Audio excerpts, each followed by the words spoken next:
Adaeze, I have something that will make you laugh until you cry. Tochukwu Okafor's voice dripped with malicious satisfaction as he stood at the doorway of the tiny one-room apartment in Ajagunle, Lagos, where his ex-wife now lived. The contrast was stark. His expensive Armani suit and gold Rolex against the peeling paint and broken furniture of Nigeria's most notorious slum. 28-year-old Adaeze Nnamdi looked up from the sewing machine, where she had been working since 5 a.m., trying to finish dress alterations that would earn her enough money to buy rice and beans for dinner. 3 years of divorce had transformed her from the pampered wife of a successful Lagos businessman into a struggling single mother fighting for survival in one of the city's poorest neighborhoods. "What do you want, Tochukwu?" she asked wearily, not stopping her work. Every minute spent talking to her ex-husband was money lost, and she couldn't afford to lose even a few naira. "I wanted to personally deliver this," he said, pulling out an elegant cream-colored envelope with gold embossing.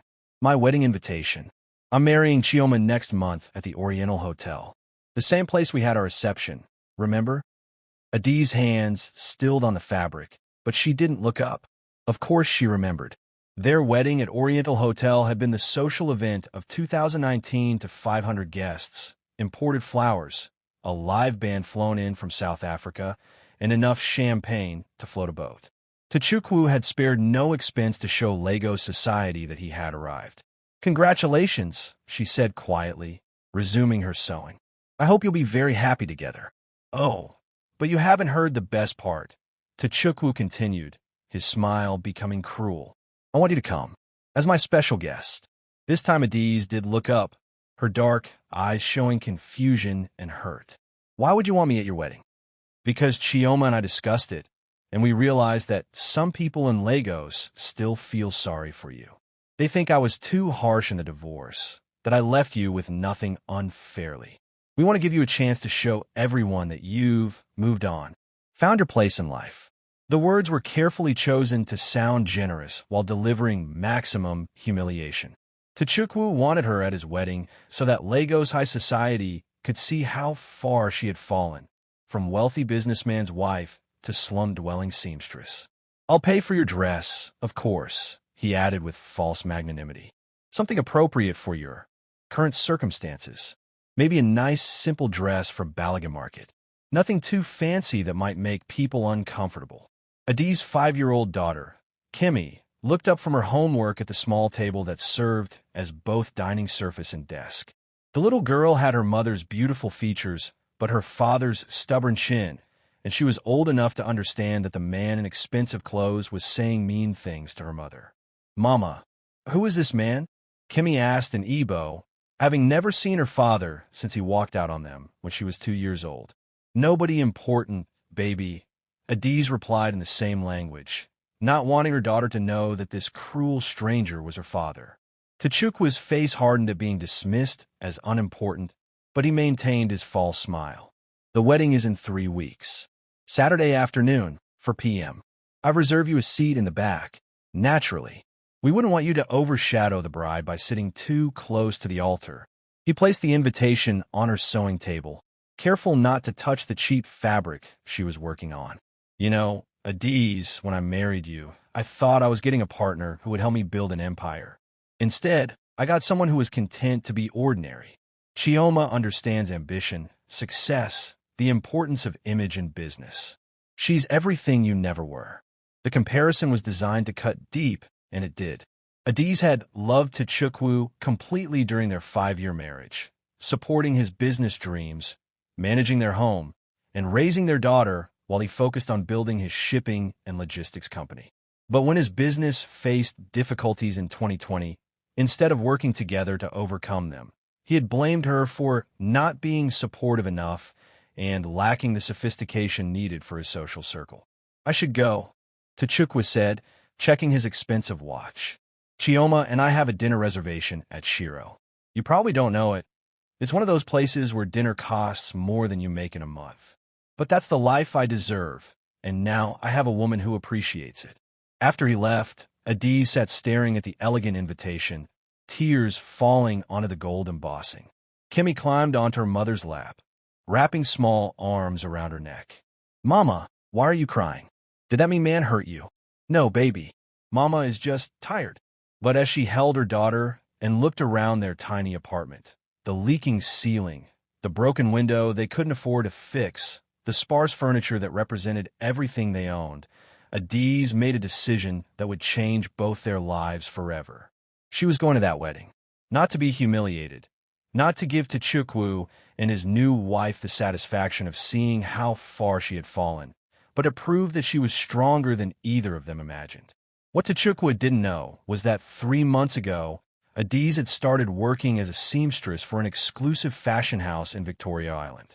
Her exceptional skills and eye for design had caught the attention of someone very important, someone whose influence could change everything.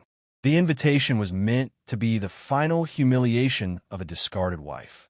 Instead, it would become the catalyst for the most spectacular reversal of fortune Lego society had ever witnessed. Will Adaeze find the strength to attend her ex-husband's wedding? What secret has she been hiding that could turn the tables on his cruel game? Don't miss the shocking transformation that will leave everyone speechless. Hit that like button and subscribe to see how divine justice unfolds. Mrs. Namdi, there's someone here to see you.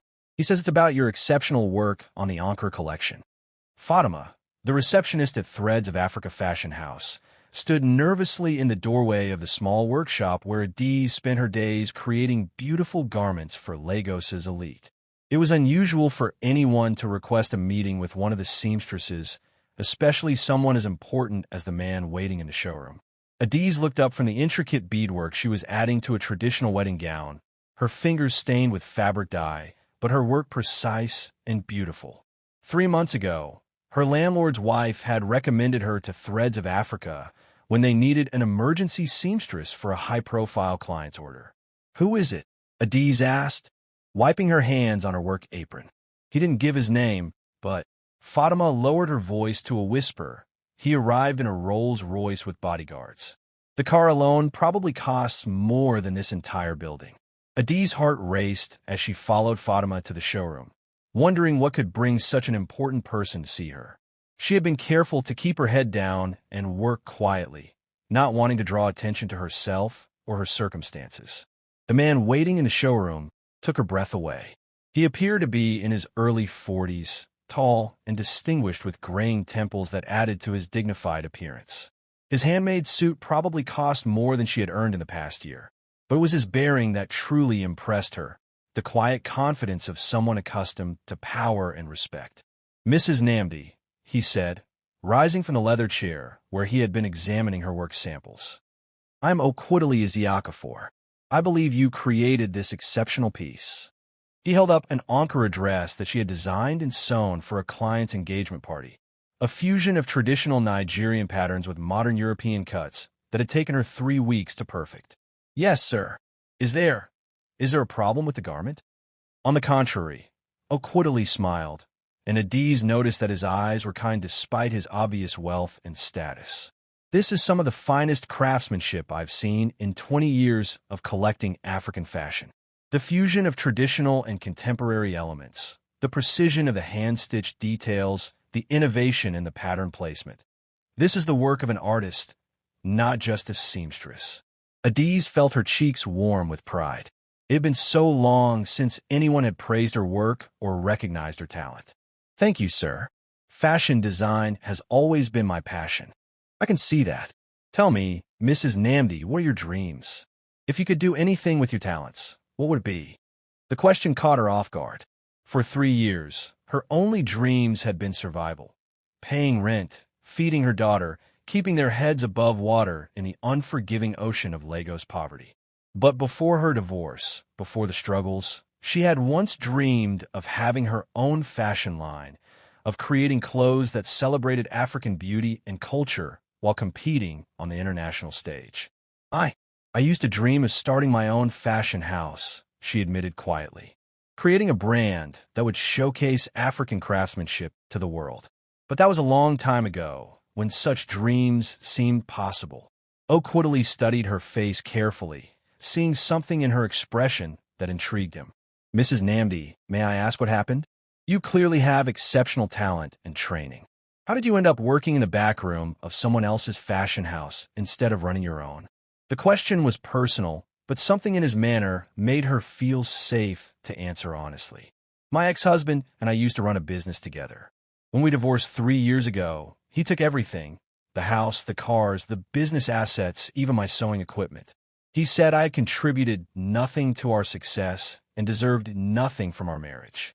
She paused, remembering the pain of those court proceedings where expensive lawyers had painted her as a worthless dependent who had been carried by her husband's generosity. I ended up in Ajagunal with my 5-year-old daughter and nothing but the clothes on our backs.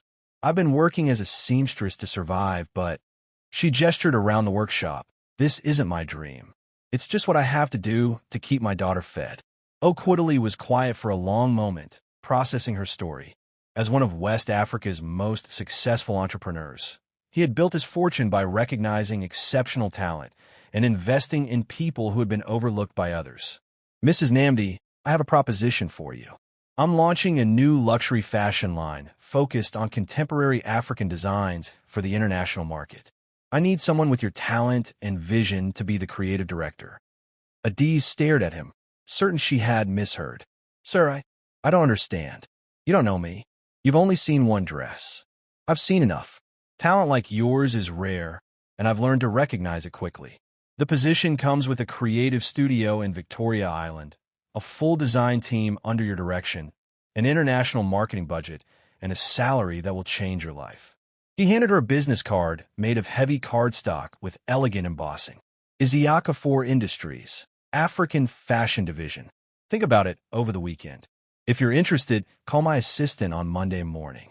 But sir, why me? There are established designers with international reputations, famous names with prestigious credentials. Because, Mrs. Namdi, I don't need famous names. I need someone hungry enough to build something extraordinary, talented enough to execute at the highest level, and humble enough to learn and grow. Your circumstances haven't diminished your talent. They've refined it. After he left, Adaeze sat in the showroom holding his business card, afraid to believe that such an opportunity could be real. That evening, she researched Okwudili Isiakafor online and discovered that he was one of Nigeria's wealthiest men, a self-made billionaire who had built his fortune through strategic investments in emerging African businesses. His fashion ventures had launched careers that became internationally successful. Working with him wouldn't just change her financial situation. It would put her at the center of the global African fashion movement. As she tucked Kemi into bed that night in their tiny apartment, her daughter asked, "Mama, you seem happy today. Did something good happen?" "Maybe, baby. Just maybe something very good is about to happen for both of us." Looking at Tochukwu's wedding invitation on her bedside table, Adaeze smiled for the first time in months. If Okwudili's offer was genuine, she would indeed be attending that wedding, but not as the humiliated ex-wife her former husband expected to see. Will Okwudili's offer prove real, or is it too good to be true? Can Adaeze transform her life in time for the wedding that was meant to destroy her? Don't miss the incredible makeover that will shock everyone who thought they knew her story. Like and subscribe to see how quickly fortune can change when talent meets opportunity. Welcome to your new life, Mrs. Namdi. Okwudili's assistant, Ngozi Okafor, smiled warmly as she led Adaeze through the gleaming offices of Isiakafor Industries on the 30th floor of a Victoria Island skyscraper. Through floor-to-ceiling windows, Lagos stretched out below them like a glittering promise of possibility. It had been 1 week since Adaeze made the phone call that would change everything. Now, standing in a corner office that overlooked the Atlantic Ocean, she could barely believe this was real. "This will be your creative studio," Ngozi explained, opening double doors to reveal a space that took Adaeze's breath away. The room was filled with natural light, bolts of the finest fabrics from across Africa, state-of-the-art sewing machines, and design tables where she could bring her visions to life. Mr. Isiakafor spares no expense when he believes in someone's potential, Ngozi continued. "Your salary will be deposited monthly, and there's an advance to help you relocate to more suitable accommodation." Adaeze stared at the employment contract, the salary figure so far beyond her dreams that she had to read it 3 times to believe it was real. In 1 month, she would earn more than she had made in the entire previous year. Mrs. Namdi, Ngozi said gently, Mr. Isiakafor asked me to remind you that talent without opportunity is wasted, but opportunity without preparation is also wasted. He's giving you the platform. Now you must prove worthy of it. That afternoon, Adaeze worked in her new studio with a passion and energy she hadn't felt in years. Ideas that had been dormant during her survival years came flooding back.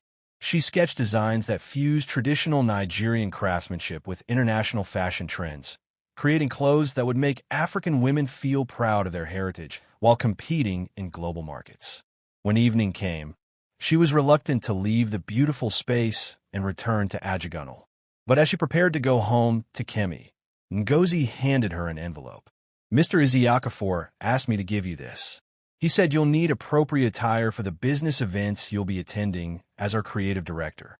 Inside the envelope was a credit card and a note.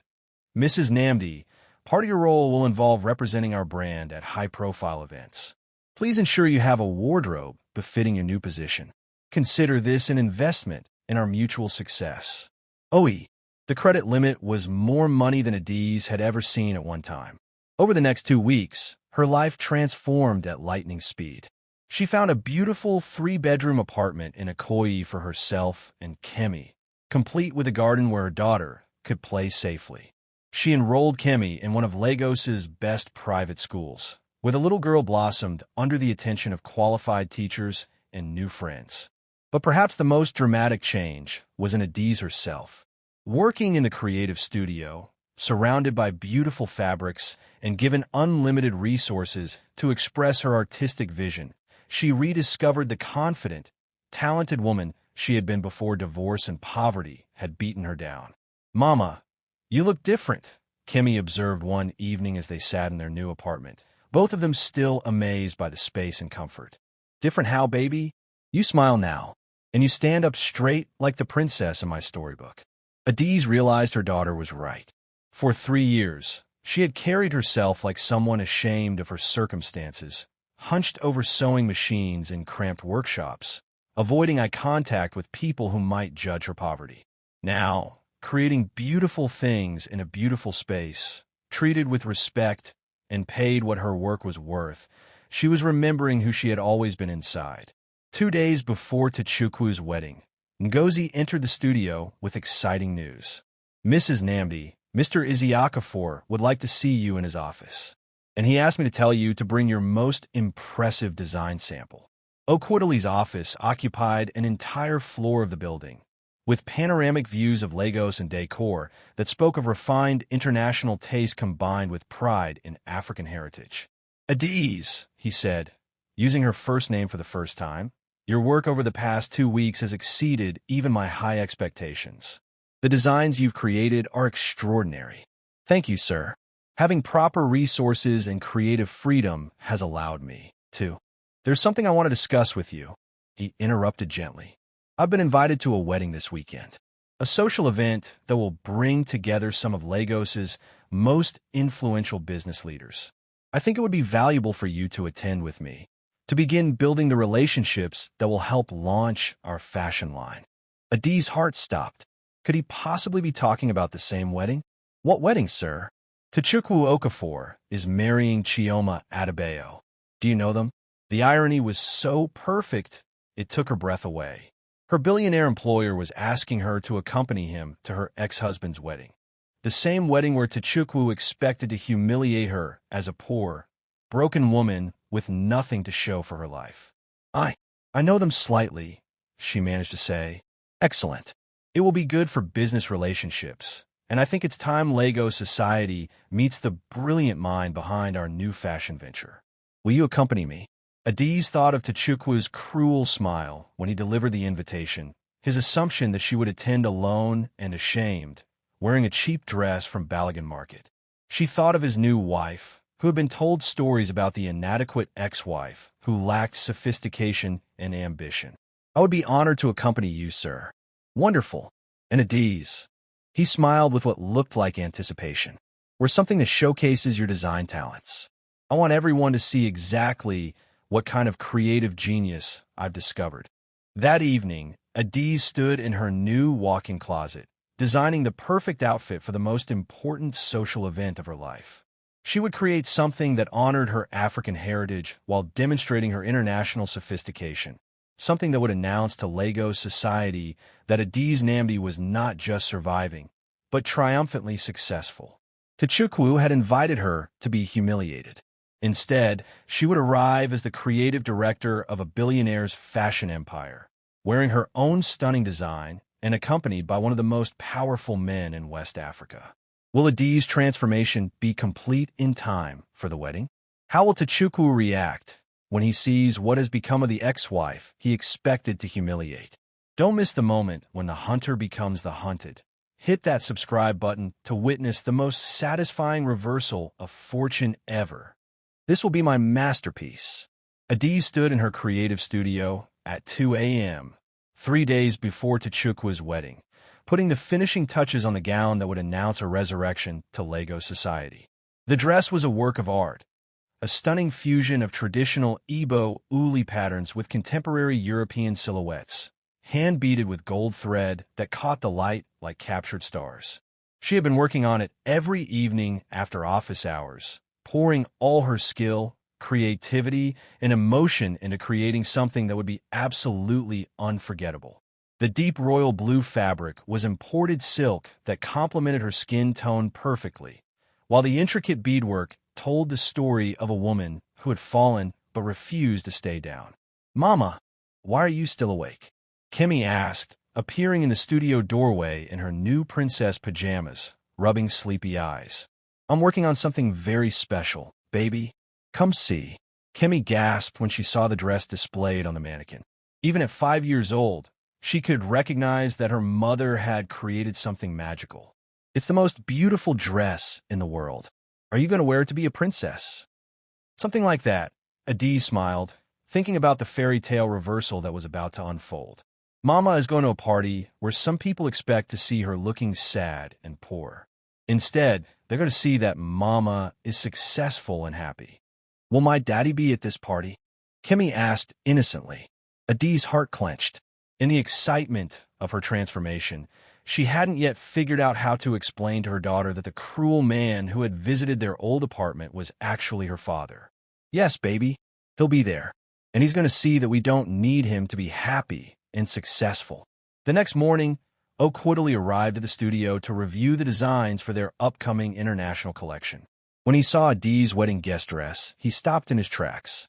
"Adaeze, this is extraordinary. The craftsmanship, the design concept, the execution. This is museum-quality work." "Thank you, sir. I wanted to create something that represents where I've come from and where I'm going." "You've done more than that. You've created a piece that will establish you as one of Africa's premier designers." He paused, studying the dress carefully. "There's something I should tell you about Saturday's wedding. Sir, I've known Tochukwu Okafor for several years. We've done some business together, though I've always found him ambitious beyond his character. When he mentioned he was inviting his ex-wife to humiliate her publicly, I found his attitude distasteful." Adaeze's breath caught. Okwudili knew exactly who she was and what Tochukwu had planned. "You knew?" she whispered. "I suspected when you told me about your divorce circumstances." When he confirmed it yesterday, bragging about how he would show Lagos society what happens to women who don't appreciate successful men, I realized that fate had put you exactly where you needed to be. "You're saying you hired me knowing I was his ex-wife." "I hired you because you're exceptionally talented. The fact that you're also someone who deserves justice after being treated badly, that just makes helping you more satisfying." Okwudili moved closer, his expression serious. "Adaeze, men like Tochukwu believe that a woman's worth comes from her association with them. He left you with nothing because he wanted to prove that without him, you were nothing. Saturday will be your chance to prove that he was wrong, that you are extraordinary in your own right. What if people think I'm only successful because you're helping me? What if they assume?" She couldn't finish the question, but the implication was clear. "Let me be absolutely transparent with you," Okwudili said firmly. "My interest in you is purely professional. You are a brilliant designer and a strong woman who deserves the success you're building. Anyone who suggests otherwise will discover how protective I am of my business partners' reputations. That evening, Adaeze tried on the completed dress in her apartment's full-length mirror. The transformation was breathtaking. The woman looking back at her bore no resemblance to the broken, desperate person who had been sewing in Ajagunal 3 weeks ago. The dress fit perfectly, highlighting her natural beauty while radiating confidence and success. Her natural hair, now professionally styled, framed her face in elegant braids adorned with gold accessories. Subtle makeup enhanced her features without hiding her authentic beauty. "Mama, you look like a queen," Kemi exclaimed, dancing around her mother in excitement.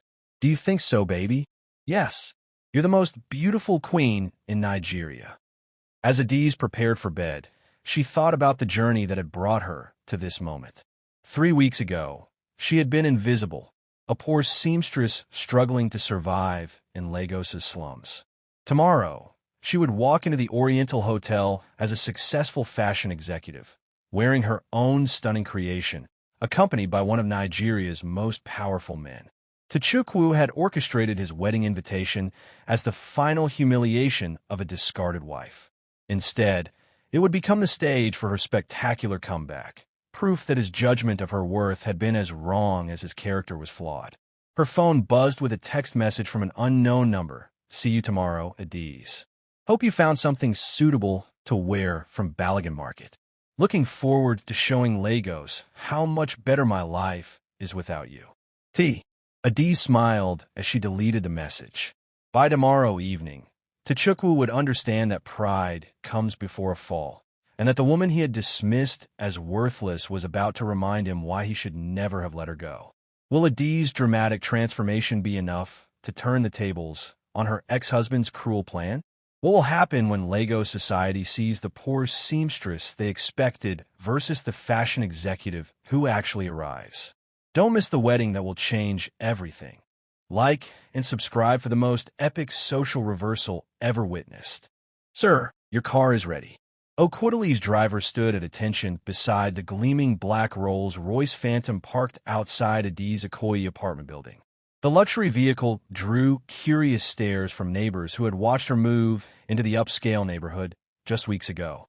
Adaeze emerged from her building looking absolutely radiant. The royal blue gown she had designed and created moved like liquid silk, the intricate gold beadwork catching the afternoon sunlight and creating patterns of light that seemed to dance around her. Her confidence radiated from every step as she walked toward the car with the grace of a woman who belonged in such luxury. "Adaeze, you look magnificent," Okwudili said as his driver opened the door for her. "Lagos society has no idea what's about to hit them." "Thank you for giving me this opportunity," she replied, settling into the buttery leather seats. "Not just the job, but the chance to show people who I really am. You earned this moment through your talent and strength. I'm just proud to be associated with your success."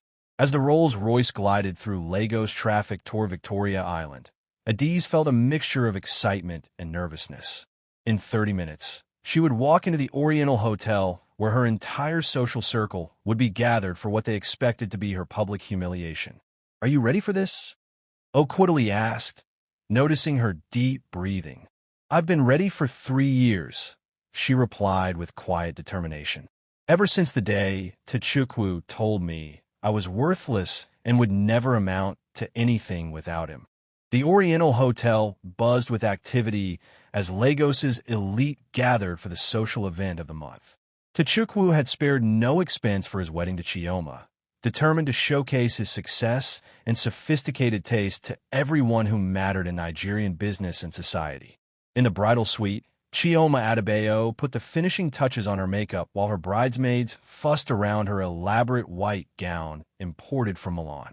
"Chioma, you look absolutely stunning," gushed her maid of honor. "Tochukwu is so lucky to have found you after that disaster of first marriage." "Poor thing," Chioma said with false sympathy. "Tochukwu told me she's living in some slum now, working as a seamstress. Can you imagine falling so far?" I almost feel sorry for her. Is she really coming today? Asked another bridesmaid. Tochukwu insisted on inviting her. He said people need to see the difference between his past mistake and his bright future. Apparently, she's wearing some cheap dress from a local market. It will be quite the contrast to your Vera Wang. Meanwhile, in the groom's suite, Tochukwu adjusted his imported Italian tuxedo while receiving congratulations from his groomsmen. Tochukwu, this wedding is incredible, said his best man, Emeka. The flowers alone probably cost more than most people's annual salary. Only the best for my Chioma, Tochukwu replied proudly. She appreciates quality and sophistication, unlike some people who are content with mediocrity. Speaking of which, is your ex-wife really coming? Asked another groomsman. Oh yes, I want everyone to see what happens when someone lacks ambition and vision. Adaeze will be a cautionary tale. What not to become if you want to succeed in Lego society. The guests have been arriving for an hour when a Rolls-Royce Phantom pulled up to the hotel's grand entrance. The valet parking attendants immediately recognized the vehicle as belonging to someone extremely important. Only Nigeria's wealthiest citizens own such cars. Inside the hotel, conversations paused as word spread that a very significant guest had arrived. Everyone wanted to see which prominent businessman or politician had come to honor Tochukwu's wedding. Okwudili stepped out of the car first, his presence immediately commanding attention from hotel staff, who recognized one of Nigeria's most powerful men. But when he turned to assist his companion from the vehicle, collective gasps echoed through the hotel entrance. The woman who emerged was absolutely breathtaking. Her royal blue gown was clearly a designer original, the kind of couture piece that cost more than most people's cars. Gold jewelry that looked authentically ancient and priceless adorned her neck and wrists. Her hair was styled in an elaborate traditional design that spoke of African pride combined with international sophistication. But it was her bearing that truly commanded attention. She moved with the confidence of someone accustomed to luxury and respect, her head held high, her smile radiant but reserved. This was clearly a woman of substance and success. Hotel staff scrambled to provide the highest level of service as Okwudili and his stunning companion made their way toward the wedding reception. Guests whispered among themselves, trying to identify the beautiful woman who had arrived with Nigeria's most eligible billionaire. Who is she? Someone whispered. She must be a foreign dignitary or international businesswoman. Look at that dress. It's museum quality. And those jewels, they look like ancestral pieces worth millions. Tochukwu, greeting guests near the reception entrance, noticed the commotion but was distracted by well-wishers congratulating him on his beautiful wedding. It wasn't until his cousin Keen grabbed his arm that he looked toward the entrance. Tochukwu, do you see who just arrived? Okwudili is Okafor himself. And look at the woman with him. She's absolutely stunning. This will elevate your wedding to legendary status. Tochukwu turned toward the entrance, his smile ready to greet the important guest who would add prestige to his celebration. The smile froze on his face when he recognized the woman accompanying Nigeria's most powerful businessman. It was impossible. The beautiful, sophisticated woman radiating confidence and success couldn't possibly be the broken seamstress he had visited in Ajagunal 3 weeks ago. But as his brain processed what his eyes were seeing, reality crashed over him like a tsunami. Adaeze, his discarded ex-wife whom he had invited to humiliate, was walking into his wedding as the companion of Nigeria's most successful man, wearing what was clearly a designer original, looking more beautiful and successful than she ever had during their marriage. How will Tochukwu react to seeing his worthless ex-wife arrive in such spectacular fashion? What will the wedding guests think when they discover who she really is? Don't miss the moment when the humiliator becomes the humiliated. Hit that subscribe button to see how this fairy tale reversal unfolds.